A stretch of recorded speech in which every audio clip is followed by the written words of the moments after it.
Have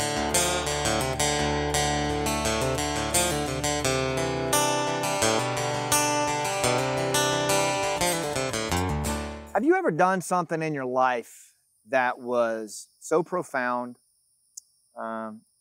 so much a part of a bigger picture that it just stays with you forever? I will tell you, I've had a few of those in my life. A lot of them were in the, in the range of special forces, in the realm of special forces. And being around these amazing leaders and operators who did such great work selflessly. In 2009, 2010, we put together a program called Village Stability Operations. It's what my book Game Changers is about. And it was a very special time because I had the opportunity to serve with men and women at the highest level and the most junior level who were committed to pretty much a singular thing, which was stabilizing Afghanistan from the bottom up. It was one of the few times in my military career where I saw unity of effort across not just the military, but interagency, nonprofits. And for a fleeting period of time, we really had momentum going our way. And it involved one Afghan villager, one Afghan farmer at a time, climbing up the ladder onto their house and defending their home. Usually after a special forces detachment living in that village continued to do it night after night. And what was fascinating about this was that these individual movements up onto the rooftop ultimately resulted in the growth of 6 communities standing on their own to 113 communities standing on their own. From 75 farmers defending their homes across 6 places to 30,000.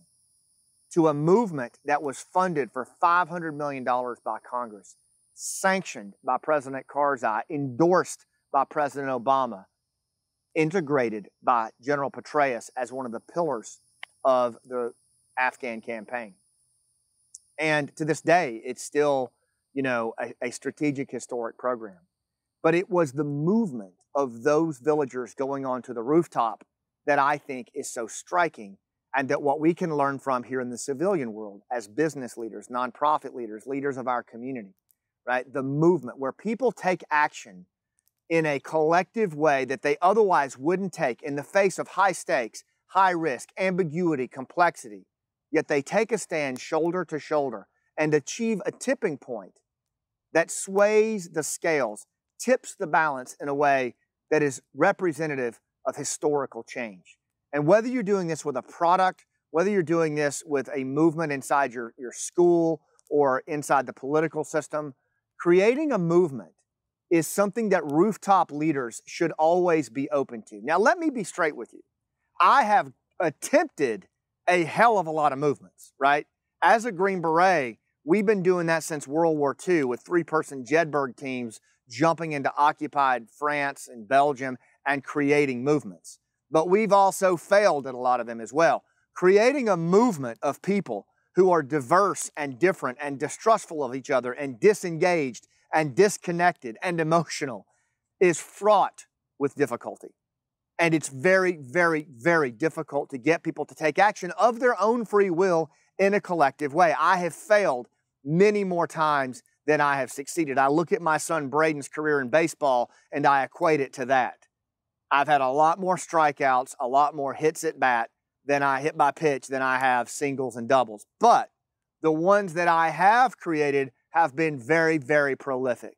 Whether it was helping to put the Village Stability Program together in Afghanistan, whether it was the Special Forces work with the interagency down in Colombia, helping defeat the FARC over time from the bottom up, whether it was Romy Camargo and his wife Gabby creating a movement of Tampa and national citizens who helped open Stay and Step Spinal Cord Injury Rehab Center, or whether it was the play Last Out that I wrote 2 years ago and that our cast and volunteers are putting on, and we're now spreading it all over the country to 20 cities and beyond, probably into a movie or off Broadway.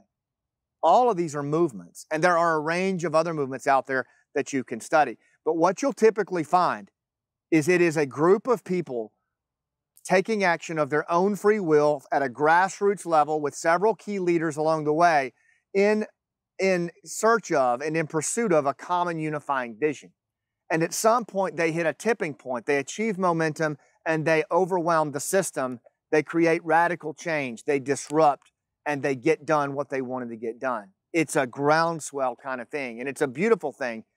And it's something every one of you as rooftop leaders should be open to in terms of how you lead. This rooftop rally point is dedicated to that. It's dedicated to creating a movement. Now, I'm just going to hit the highlights of it, but there are things that you can start doing right now. First of all, understand that if you're putting a product out there, if you are trying to create a nonprofit, if you are trying to broker change in your community or your school, it starts from the bottom up, right? And you as a leader are a catalyst who brokers and bridges and creates connection so that this movement can start to emanate at a bottom-up level or from the inside out.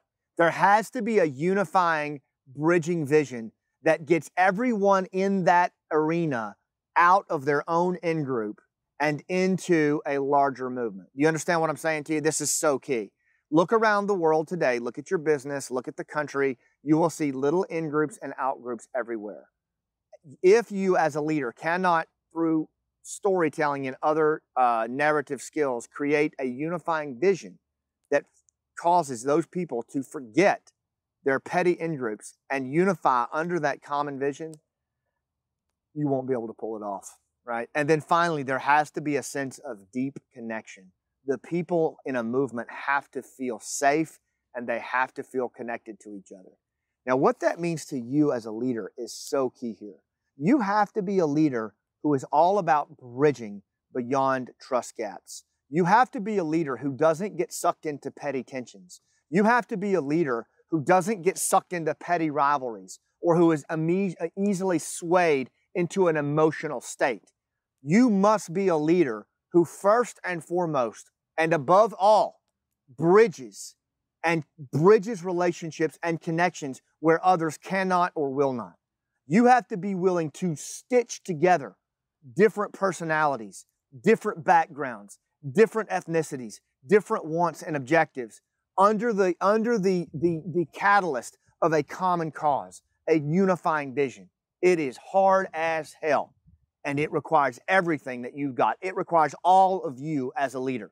So much so that I want you thinking of yourself as a catalyst, that element in the society of metallurgy that brings two metals together and literally creates a new form in doing so.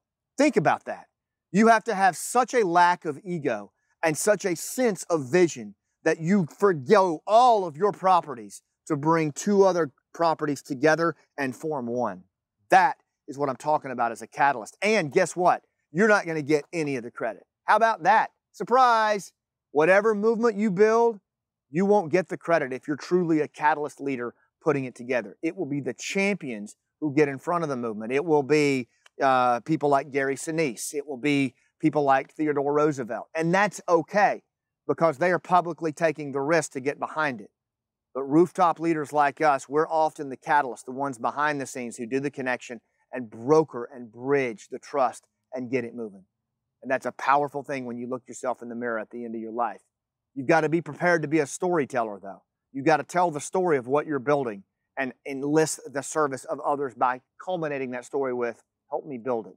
Here's what it looks like for you as the hero in this story if you help me build it. And then you've got to be the cheerleader in chief. You've got to keep people moving, keep them positive. Stories are about giving people hope and rallying them together on the rooftop as they push toward a tipping point of change.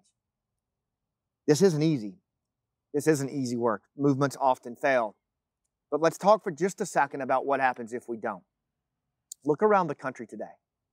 Look at a country that is 77% divided. Look at 2/3 of Americans who don't trust their neighbor. Look at politicians, media leaders, and corporate senior leaders who don't give a shit about anything except their own self-serving agenda. Look at the hundreds of thousands of people all around you who are terrified, who are disconnected, apathetic, and have no stake in the game. And look at your kids who have no leadership right now except you and me. And ask yourself, is it worth the price? stay in the bleachers and not lead the movements that need to be led. I know which way I'm going, and I'm going to go that way for the rest of my life. My buddies died over in Afghanistan, and I'm still here. And it would be a disservice and a dishonor to them if I didn't continue to create the movements that I think serve a purpose bigger than me. I invite you to join me. I invite you to be part of that, right? As we close this thing out, I'm going to make one more plug for my book, Game Changers. All the proceeds go to our nonprofit, The Hero's Journey, but more importantly, contained in this book are the lessons and best practices of men, many of whom didn't make it home, about how to build a movement that will work right here in your own community, your own business, your own family. This is important work, creating a movement. Take a look at your life and see which movement you want to create, and then join us on the rooftop. Thanks for what you do.